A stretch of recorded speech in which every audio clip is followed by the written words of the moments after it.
Yeah, the book did make me feel really good about being human on that level, where it made us seem like these Swiss Army knives, where we show up and then we niche switch, we specialize. We have this like combination of generalists and specialists who then manage to overrun any habitat. It's good news with a giant asterisk on it, right? The fact is, we are an incredibly special species, and we are adapted to something that no other species, species deal with it, but we are adapted to change. It's what we do. We bootstrap new software to deal with new problems, right? We're very good at it. And that does offer nothing but hope for the pickle we're in, because if any species was going to work, we created this problem, but we're also positioned really well to figure out how to get out of it. But it comes with a lot of other stuff. Selection has been pushing us in the direction of just simply getting our lineage's genes into the future at any cost. And so the point is, human beings are capable of all kinds of terrible stuff too. And the deepest message in the book may be that it is time for us to take evolution, the mindless process, out of the driver's seat, and to recognize our evolutionary purpose isn't interesting or honorable, but we are perfectly capable of defining a purpose that is worthy of us. And that's exactly what we should do at this moment in history. Yeah, that was the conclusion of the book, which was really profound in talking about the fourth frontier, which is something that a lot of people, I think, would agree with, that we're collision course with disaster species-wide, that this growth imperative will eventually make no sense. It did put me in mind of Jared Diamond's book Collapse from a while ago, which I'm sure you both read when it came out. It's consistent with what a lot of people think in terms of the sustainability of the environment, where if you have companies that have a growth imperative, then eventually, and societies, you point out that our population's now at 7 billion, which, by the way, when we were all growing up, what was the world's population? Well, it depends how early you go, but I recall it crossing into above 7 in our adult lifespans. Well, because I ask because I remember as a kid when I learned how many people were on Earth, I think it was either 2 or 3 billion. And so as a person, that number stuck in my head. And then when someone told me it was 7 billion later, I was like, when did it become 7 billion? So I want someone to take a look at like what, whether or not I'm misremembering as a kid as to like.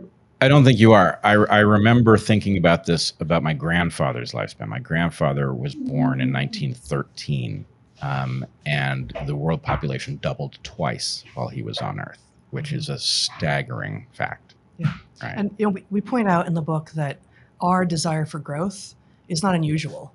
And, that's just like the goal being to reproduce yourself into the future as far as possible is not unusual. It's also not honorable. So, how do we harness that desire, understand the desire both for a personal sense of growth and sort of a societal sense of growth and abundance, and there's always more around the next corner, and turn it into something that has the sense of growth without actually requiring the use of more resources, because we can't keep doing that. Yeah, so we're going to come back to what we're going to do species-wide, but I want to explore some of the key ideas in the book, and there's so many.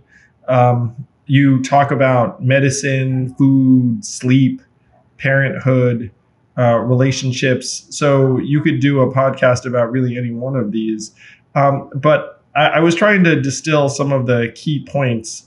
And one of the things that stuck with me is a story about Brett breaking his wrist and then having what sounds like a nightmarish couple of days, like where it's like excruciating pain, and then you end up taking another trip with it, and talk about how after a lot of hardship, eventually it healed, and it healed well, but that 95% of people would have immobilized it, cast it, maybe taken some pharmaceutical painkillers and done a bunch of other things that address one aspect of the injury, either the bone or the pain, but don't necessarily address the entire thing in terms of soft tissue recovery or usability or any of those things. And I thought that story, one, it sticks with you because no one wants to be going for days with a broken wrist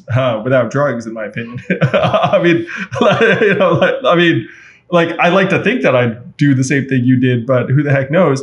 But there was something where that principle applied many times throughout the book, where that you're trying to home in on one particular bad thing you're getting rid of, and then in the process of getting rid of that bad thing, you end up having unintended effects elsewhere. Yeah, no, that's exactly right. And with regard to that particular story, there's at least two things at play. We've got the fact that human bodies and brains are actually anti-fragile, right? We actually become stronger with use, with insult, even, to a point. There are certainly insults and injuries beyond which we cannot recover, beyond which we cannot repair. But the response to immobilize all kinds of injuries, which actually would not only withstand, but actually repair more quickly if they were able to continue to be used, is an aspect of modern medicine that we argue is an error because it's employed as a hard and fast rule. When you break something, you immobilize it, as opposed to what kind of break is it? Does this one warrant that kind of immobilization? And if so, for how long, et cetera. And then there's also just the tendency to reduce our experiences to single parts of what they are. I'm feeling pain. Pain doesn't feel good, therefore I must get rid of it.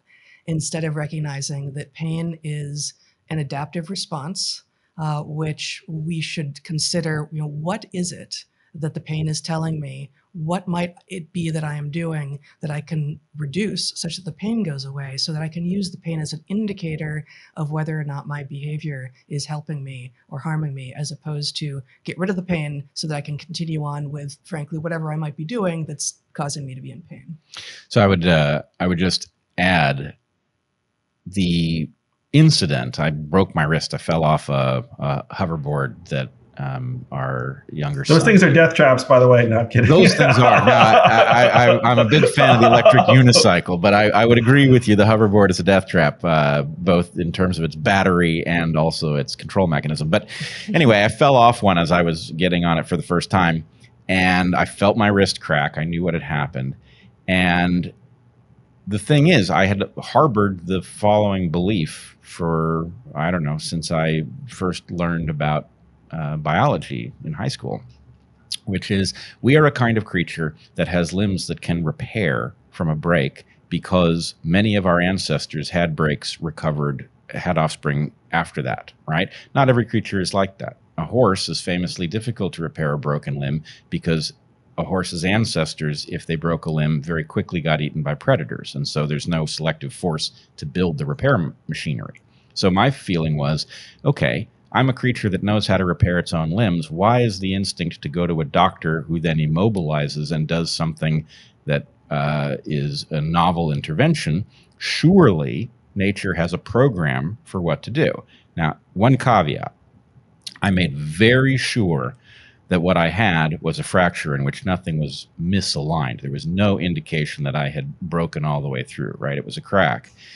And I learned my lesson, right? I started immediately utilizing it just a little, right? That was the thing that got me in so much pain that first night, was that I used it too much. I was not super cautious with it right away. But it wasn't even weeks before I was way better off, right? It was a few days before I had some use of my limb, and then it quickly got better. And, it very much reflected my hypothesis that there's a built-in program, and it probably beats the heck out of a cast if your break is sufficiently minor. And we do also, as you know, tell the story in the book of our oldest son breaking his arm when he was very young.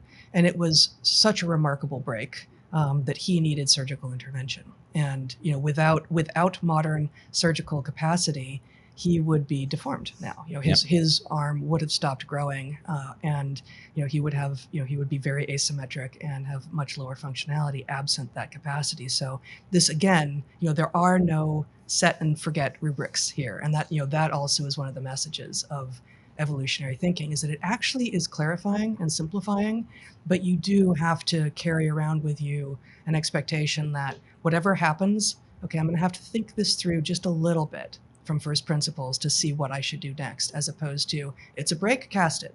That's too simple a rubric. Yeah, and in fact, in our older son Zach's case, when he broke his arm, it also points to the central theme in our book, which is about novelty and what it can do to you. In fact, our point is that we are in a stage of hyper novelty, right? Novelty humans deal with well. Hyper novelty no creature deals with.